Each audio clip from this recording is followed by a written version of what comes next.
আসসালামু আলাইকুম, দ্বিতীয় পর্বে স্বাগতম।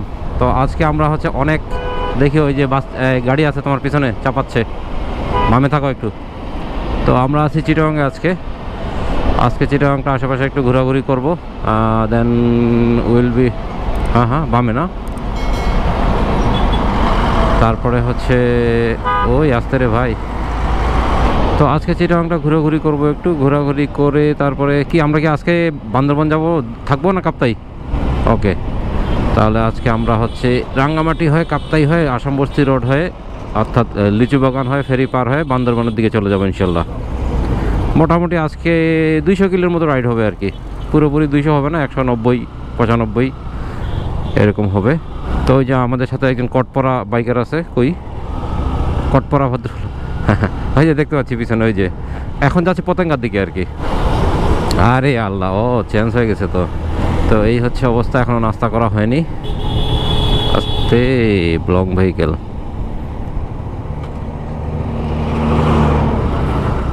তো এই যে ডান পাশে আমরা বিচ অর্থাৎ সমুদ্র দেখতে পাচ্ছি আর কি, পতেঙ্গা বিচের দিকে যাচ্ছি। প্রচুর জাহাজ দেখা যাচ্ছে এখন, মাদার ভেসেলগুলো। আমরা একটা তো উঠে পড়ি নাকি, টাইটানিক ঘটে দেব।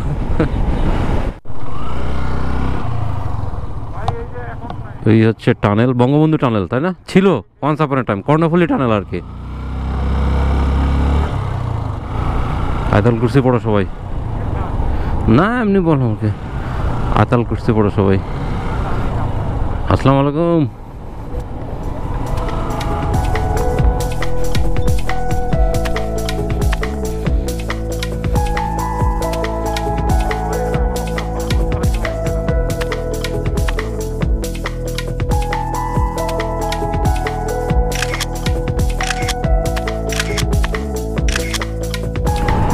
তো এই ডান দিকে কর্ণফুলী টানেল। এক সরকার বলছিল যে এটা বাংলাদেশের স্বপ্ন, কিন্তু আমাদের এটা স্বপ্ন দোষ হয়ে গেছে আসলে। না সেটা বিষয় না, যেটা কোনো কাজেই লাগে না দেশের। ইভেন এটার মানে ব্যয়বহুল, রক্ষণাবেক্ষণের যে খরচ এটা বেশি।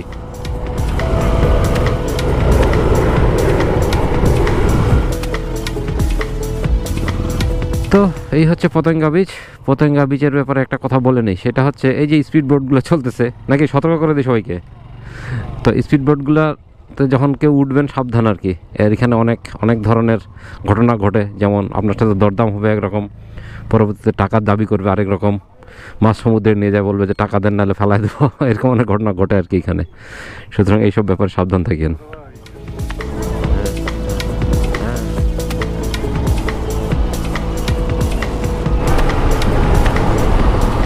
মাঝখানে খেজুরের গাছ লাগাইছে, বাম দিকে একটা বাইক যাচ্ছে তোমার।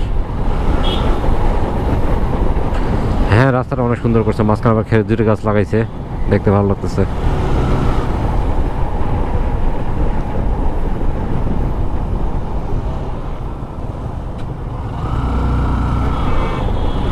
এদিকে এয়ারপোর্ট।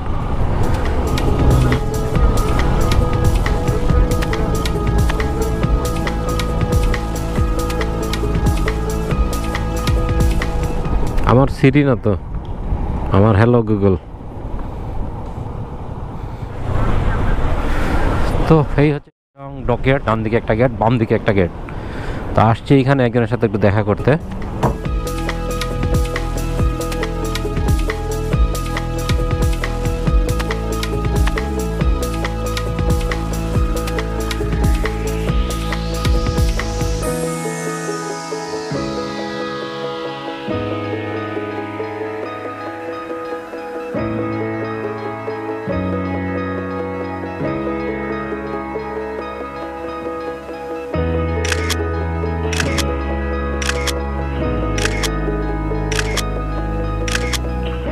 মোর তো নিন ধরেছে।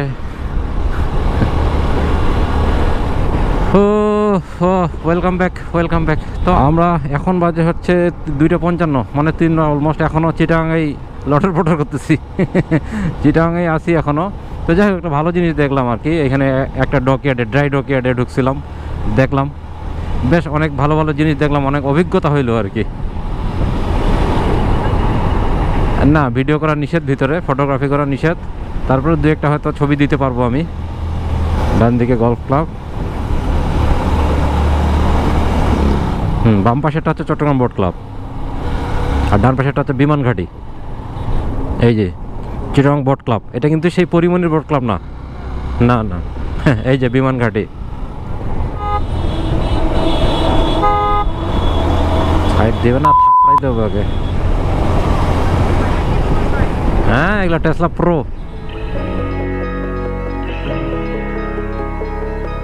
তো যাই হোক, এখন আমরা হচ্ছে রাঙামাটি হয়ে যাবো তো নাকি? হ্যাঁ আসাদ, রাঙামাটি হয়ে, হ্যাঁ আমরা হচ্ছে রাঙামাটি হয়ে, কাপ্তাই হয়ে, আসামবস্তি রোড হয়ে, হ্যাঁ লিচু বাগান হয়, ইনশাল্লাহ বান্দরবানের দিকে চলে যাবো। এই হচ্ছে আজকের প্ল্যান আপাতত। তো আশা করতেছি নিরাপদ, আস্তে আস্তে আস্তে আস্তে নিরাপদে চলে যাব।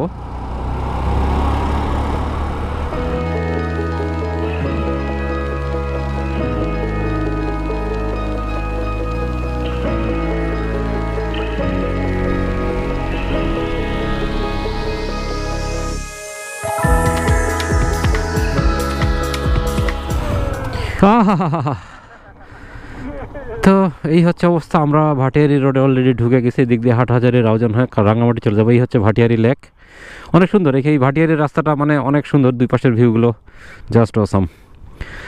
যদিও এই সময়টা পাহাড়ে খুব একটা সবুজ থাকে না, যে রুক্ষ সব কিছু, তারপরে একটা রুক্ষতারও একটা আলাদা রূপ আছে, ভালো লাগে। আর এইটা হচ্ছে ভাটিয়ারির এই রাস্তাটা, one of the beautiful Rhodes in Bangladesh. কেন এখন পিন্দেছি কেন? তো যাই হোক, এটা ছিল আমাদের লোকাল ভাষা আর কি। কচুরিপানা হয়ে গেছে, নাজুবিল্লাহ, জীবন আসবে না। ওটা যে S22 থাকতো আমাকে বলতেছে, কি রে ভাই। যাক, অনেকদিন পরে একটু পাহাড়ের ফিল পাচ্ছি। এই যে আমাদের আরেকজন, কই এক কিডন্যাপ হয়েছে নাকি? না, হিসু করতেছে এখানে।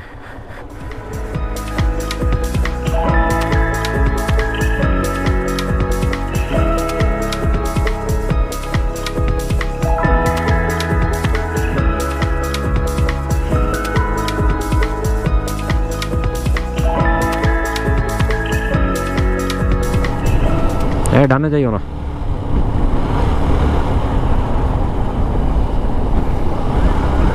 মানে নিজের লেনে থাকো আর কি, বিশেষ করে বাঁকগুলোতে।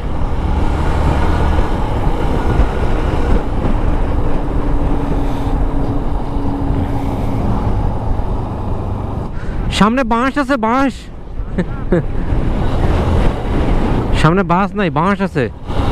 তুমি হাত দুটা দিয়ে বাঁশটাতে ঝুলো তো একটু, আমি ভিডিও করতেছি। তো এই হচ্ছে অবস্থা। আমরা এখন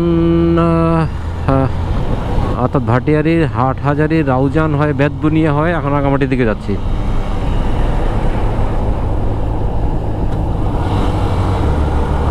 কি ক্লিয়ার আছে আসাদ?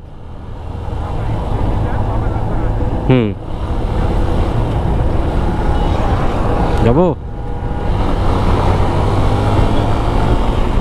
ট্রাক আছে, আসছো আসে না? এই যে লিখেই তো দিছে, আবার দেখা হবে। আল্লাহ, বাপরে বাপ, কেমনে মোচরটা দিল। এই লাইন আছে, এই যে বেটা।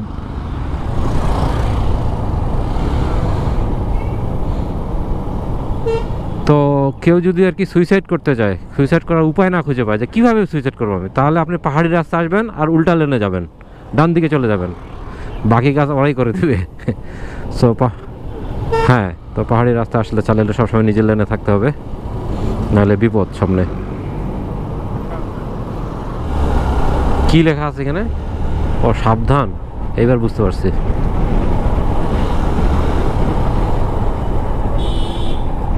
টায়ার নিচে নামাই দিছিল একদম, কে জানি এমন সাবধান হয়েছে ভাই। এই যে আয়না, এই যে আয়না, সেলফি তোলার জায়গা। আয়না ঘর কই, আমাকে বলছে এই স্যার সেলফি তোলার জন্য জায়গাগুলো থাকে না, তুই ছিল না? আমি আরে এটা সেলফি তোলার জন্য না। ও এই যে দেখেন কার মূর্তি, এটা কি একটা অবস্থা। ওইটা মনে বৃষ্টি যাতে না পড়ে এই জন্য দিছে এইভাবে নাকি। তো যাই হোক, ওয়েলকাম টু রাঙামাটি। রাঙামাটির শহরে প্রবেশ করতেছি আমরা আর কি, 5:30 বাজে অলমোস্ট। তো এই আসাম বস্তি ব্রিজে আসলে আমি দেখছি সবসময় আমার খালি সন্ধ্যাই হয়ে যায়। এর আগের বারও এই কাহিনী হয়েছিল, এইবারও সেই একই কাহিনী।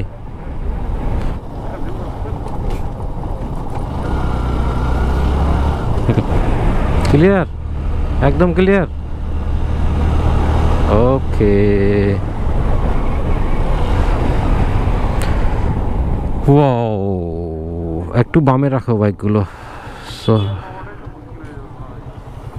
এই সময় আসলেই আমি দেখি যে মানে আমার এইখানে আস্তে আস্তে সবসময় সন্ধ্যা হয়।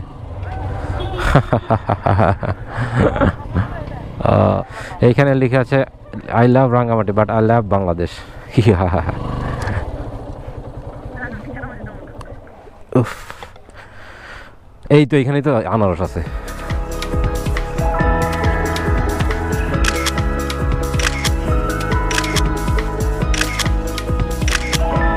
হ্যাঁ, ওয়েলকাম ব্যাক। তো গতকাল রাতে আসলে আজকে টায়ার্ড ছিলাম, ঘুমায় গেছি। 9টার দিকে বান্দরবানে ঢুকছি, আর এগুলো ধোঁয়া কুয়াশা না। তো রাতের বেলা আসছি, একটু রিস্কি ছিল, তারপর আসতে হয়েছে। এরপর এসে ডিনার করে আমরা শুয়ে পড়ছিলাম, দ্যাটস ওয়াই আর ব্লগটা শেষ করতে পারি নাই। তো আশা করতেছি ভালো লাগছে দ্বিতীয় পর্বটা। তো থ্যাংকস ফর ওয়াচিং। আল্লাহ হাফেজ।